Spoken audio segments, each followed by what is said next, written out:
Here we have a Van Norman 555 grinder.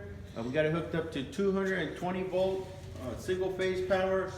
And we're gonna turn it on here and show you that it works. Right before we turn it on, we're gonna show you the adjustment, the up and down. So right now, we're gonna go, I'll go down right here. So this is gonna go down right now.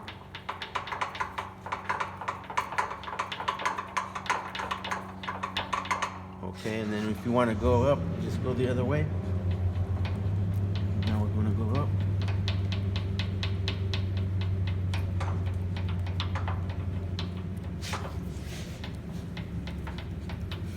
Okay, and you see it went up.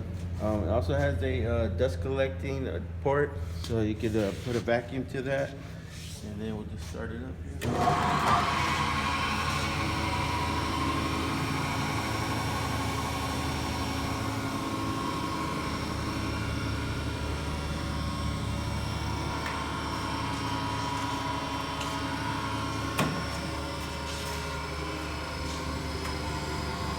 That is the Van Norman 555 grinder.